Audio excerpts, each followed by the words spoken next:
अस्सलाम वालेकुम। तो आज मैं बनाने जा रही हूँ करेलों की सब्ज़ी।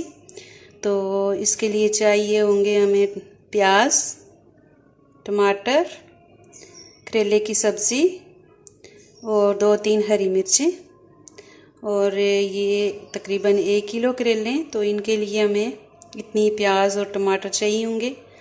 और प्याज इसमें हम जितनी ज़्यादा डालेंगे ये इतनी ज़्यादा टेस्टी होती है। तो फ्लेम पे मैंने पैन रख ली है। अब इसमें मैं ऑयल शामिल करूँगी।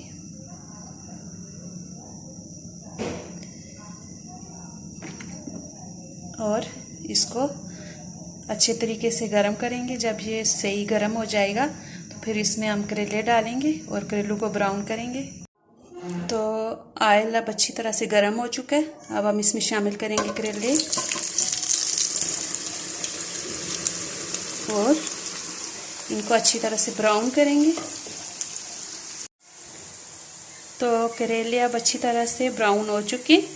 अब हम इनको ऑयल से अलग करेंगे।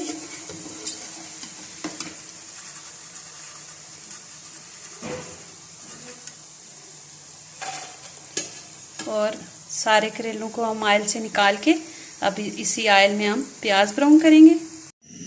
तो अब करेलों को मैंने ऑयल से अलग करके यहाँ पे रख दी है बाउल में। तो अब इस ऑयल में हम प्याज शामिल करेंगे और अब प्याज को भी ब्राउन करेंगे।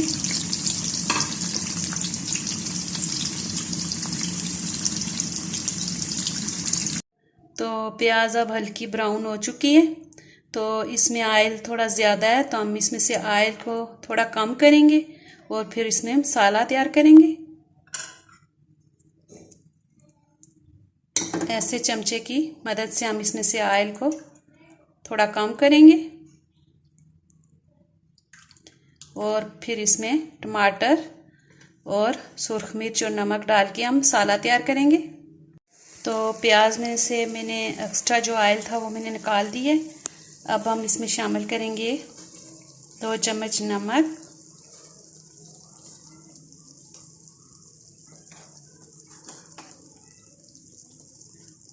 2 चम्मच सुर्ख मिर्च और टमाटर और हरी मिर्च डाल के हम इसको अच्छे से पकाएंगे जब तक टमाटर गल नहीं जाते और मसाला अच्छी तरह से तैयार नहीं होता। हम इसको पकाएंगे।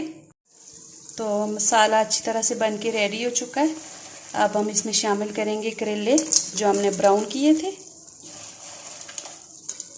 शामिल करके हम अच्छी तरह से इसको मिक्स करके थोड़ा सा पानी इसमें डाल के तो इसको 2 से 3 मिनट के लिए हम दम पे लगा देंगे, ताकि जो ज़्यादा ब्राउन करते वक्त जो हमारे करेले क्रिस्पी हो गए थे वो थोड़े से नरम हो जाएं। तो करेलों को अब मैंने मसाले में अच्छी तरह से मिक्स कर लिया है।